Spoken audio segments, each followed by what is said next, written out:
these so-called chunk plays that Mike Patton calls them. So I think they're missing. It's just like we talked about.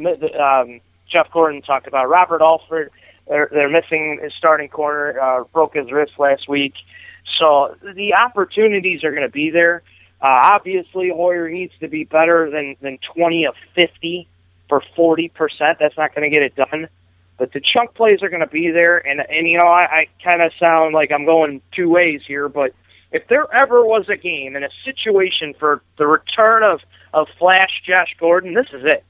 I mean, the return of Gordon is going to open up some field for the other speedsters, for Gabriel, Benjamin, and obviously Hawkins. So Atlanta's secondary is not a good matchup for the Browns receivers, and I believe the major chunk yardage will be there.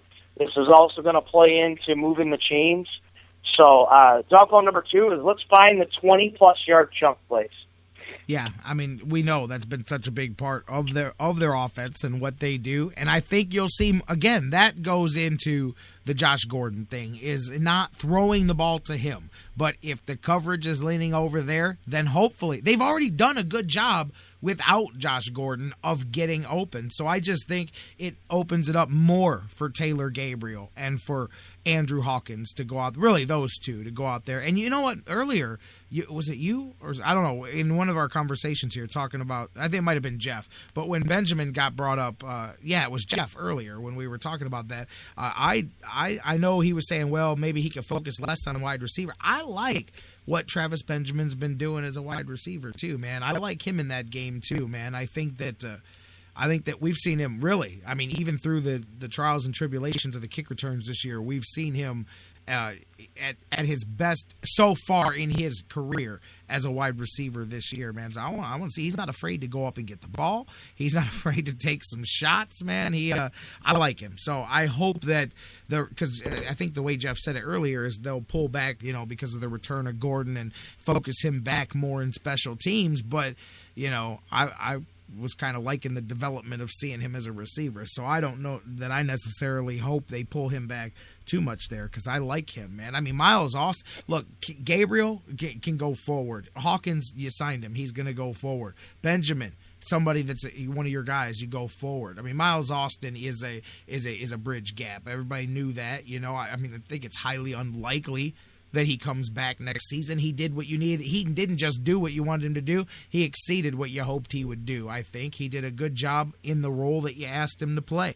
So I think it's important that Benjamin continues to develop because I think he'll be, if you're looking at 4, not looking at free agency or drafts or anything, if you say who on this roster next year are your top 4 receivers until we add other pieces to the puzzle, it's those guys. And I think so Benjamin's development is big there as well. But yeah, got to get those chunk plays, man. And I think Gordon, his presence will help continue to open that up. And who knows, maybe then it opens it up a little bit more. Maybe there's not that second guy back there to make the tackle. Maybe 1 or 2 of those plays ends up being longer than it would have been because the help is shaded a little bit over to the other side of the field. We won't know until we watch it play. That's why I can't wait to see how it goes on Sunday. So that's 2 dog bones, baby.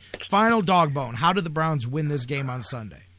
All right, went back and did some research into the losses this year for the Browns. So dog bone number 3 is on the road, you cannot leave points on the board. This is a cardinal rule while playing on the road in the NFL. It seems like in the 4 losses, the Browns always leave points on the board, whether it's fumbling in the red zone or if it's a missed field goal. Last week it was a missed field goal for Cundiff. The Browns, up until that point, they were trailing down. They were down 7-0. And the Browns put together a nice 8-play, 60-yard drive, got 3 first downs on that drive, and stalled out. Then Cundiff missed a 39 or 40-yard field goal. So that really took the wind out of their sails in the first quarter. Then Crowell fumbled on the edge of the red zone, and that also hurt them. So don't leave points on the board against this Falcons team. It's hard enough to play on the road. Browns got to take the points where they can get them, and obviously not make mistakes. I mean, that's dog number 3 is the Browns got to. In these losses, they left at least 17 points on the board that I've counted. That could have could have turned into points. So Browns can't leave points on the board against this Falcons team. Man, Dawg Bones. So we got control the ground game, hit the chunk plays, and don't leave points on the board. I mean, that's as simple as can be to sum up how you go to the Dome and win this game. So that's how they do it. We've already done all of this. You know where I'm going, man. What do you think? Do they do it, or do they lose two in a row for the first time? I didn't stick to my guns last week. Yeah, on the Texans game, I did not see the Browns winning when we did the panel prediction. And even without Foster, I didn't like the matchup. Even with the somewhat rookie of a quarterback, and I didn't stick to my guns. I took the Browns, so I'm not taking Cleveland this week. I think the Falcons are too much for the Browns. I think the Falcons are going to beat us 31-23 is my prediction. I think the Browns will stay close. I think it's not going to be a blowout. I think the Falcons are just going to pull away at home. So 31-23 Falcons is where I'm at.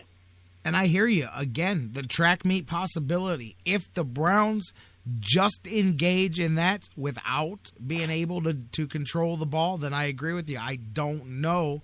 Unless, the X factor. Really, the X factor is Josh Gordon, man. Because what I mean by that is, let's just say he hits the ground running, because he did do that before. Now, that's different because that opens it up, but still, I don't like going back and forth with the Falcons. If that is what this game breaks down into, then I'm with you, man. I think the Browns fall a bit short.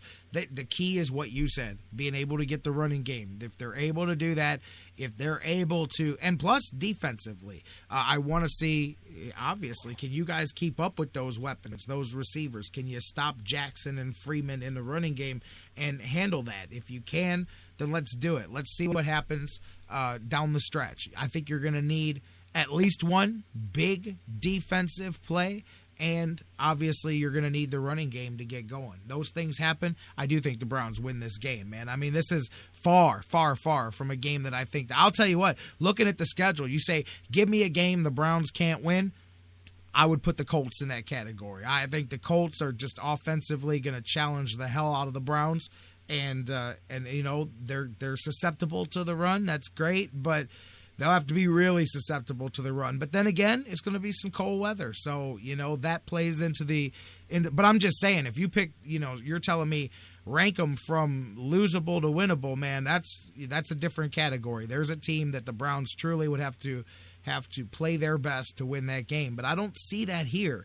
But if they don't run the ball, it doesn't matter, because they're going to get outshot in the Dome, and they're going to go down swinging, but they're going to go down. I'm with you. So we'll see, man. It's up to them. And Josh Gordon really is the X factor. What he's going to be, if anything, we'll find out. I'm telling you, I think he's going to be more than what some people think and less than what others think. I don't think he's dropping 300 yards, but I don't think he's going to have one catch for 15 either. I definitely think it's going to be somewhere in a happy medium there with Josh Gordon.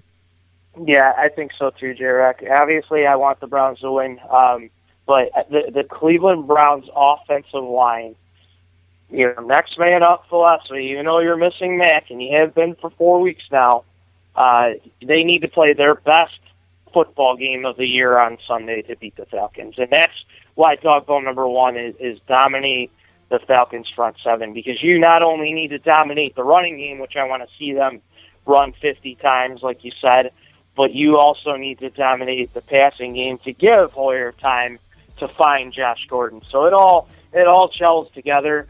The Browns' offensive line needs to put together their best football on Sunday. That's where the noise, that's where it comes into play, is that offensive line needs to have their signals and their communication good, because there's going to be a lot of silent counts. It's going to be a lot of being ready when you get to the line, because this crowd is going to go, that's where I see, because it's not a fluid line, that I could see more than messing with the quarterback's cadence or anything like that, that often. And I'm sure they've been working on it. I'm sure those guys have got their eye signals together, because that's the way it's going to have to be. You got to communicate without communicating when you're in the trenches in a very loud environment. This Sunday, we'll see how it happens. Next week, we'll talk about it. Browns and the Falcons, do they come out of this game continuing their push for the playoffs, or Are they a game closer to 500? And we'll find out, man. We'll see. And same thing with the Falcons. Do they continue to be the top team in the NFC South? Man, that's a conference over there, by the way. You know what, though? I do want to make this point about the NFC South. Point and counterpoint, converse being the opposite of each other. When the divisions are split, just keep in mind that those are the two divisions that backed up with each other, was the north of the AFC and the south of the NFC. For everybody that says the AFC North is very, very good, and for good teams in the AFC North, that's part of the reason that the NFC South has the records that they do, because their out-of-conference games have all been AFC North teams. So keep that in mind, that's probably one is probably part of the other as well. That you can't have one without the flip side being true as well. So while they all are 4-6 or worse over there, they've all gotten beat up by the AFC North along the way too. So Ryan, my man, we'll talk next week and see what happens. I'm looking forward to it either way. All right, J-Rock, I want to see us go 7-4, but it is what it is. We will find out on Sunday. Go Browns, J-Rock. What are you working on this week for Dog Pound Nation? Anything in particular? As of right now, just going to be doing a recap on the game, just like normal. All right. Well, looking forward to it, and looking forward to catching up with you next Friday after the holidays. So I guess I won't see you till then. Happy Thanksgiving to you and yours, and we'll catch up. And if I'm going to switch things, I don't know yet. If we're doing Wednesday, if we're doing Friday, I don't know. You and I will get together this week, and we'll figure it out. Either way, we'll be looking ahead to the Browns one way or the other. All right, perfect, J-Rock. Happy Thanksgiving to all the Sports Fix listeners, and I will talk to you next week. All right, my man, Ryan Ruiz of Dog Pound Nation. You guys can check his articles out, Dog Pound with an AW, by the way, nation.com. You can check him out at Ryan P. Ruiz24 on Twitter. We feed his stuff through our site. Guys, don't go anywhere. We're not done. We're going to take a break. When we come back, Cavaliers heading to the nation's capital, Washington. And, man, I'll tell you, told you guys, man, that's a decent squad over there for sure, and one of those young up-and-comers in the Eastern Conference over there. We'll talk about it. Cavs and Wizards, they got 3 and 4 coming up, and a whole lot more. Lauryn Hill coming to Berea tonight. I'll talk about that. I was going to mention it earlier in the week, but they didn't find out until today whether it was going to happen or not. I'll talk a little bit about that. Get you set for the weekend. Tell you where you can hear me call some high school football. We'll talk Cavs, CSU, Vikings, tons of things. Let's get you ready. Don't go anywhere. Whole lot of sports fix still to come.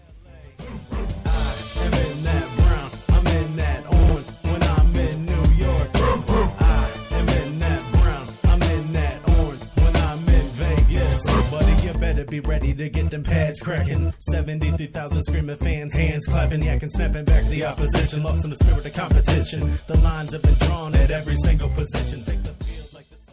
And now, a very special announcement from the Sports Fix. Black bears weigh between 200 and 500 pounds. Brown bears weigh between 300 and over 1,000 pounds. Black bears run away from you. Brown bears run at you. When attacked by a bear, simply lie still on the ground and cover your face and head with your hands. When the bear is finished batting you around and mauling you, contact the U.S. Forest Service. And that was a message from the Sports Fix. Guys, want to take just a second as we head into this break and remind you about the official business printing source of the Sports Fix, our friends at Signs and Ship. Signs and Ship, I'm telling you, Chris and Pam, they've taken care of me since day one, and they can do the same for you. Whether you're a small business that's already been established and you're looking to grow to that next level and expand your business, or perhaps you've got an idea that you just know is going to be a great business and you need to figure out how to brand it and how to promote it and put it out there, Signs and Ship is the place for you. If you need a logo, they can create one for you. They have a fantastic graphic designer. Business cards, signs, banners, yard signs, mobile advertising, anything you can think of that you need to promote your business, they've got it at Signs and Ship. The best thing about them, too, is each of their locations, whether it's the home base here in Elyria, Ohio that I work with, or their spots in Virginia, Florida, and Pennsylvania, it's all local sourced. Very important to me because we all understand that small business is the lifeblood of the community. So check them out, signsandship.com, or call Chris and Pam today, 440-323-6060, the home office in Elyria, Ohio. Signs and Ship, quality printing at affordable prices. It's the Sports Fix. We'll be right back.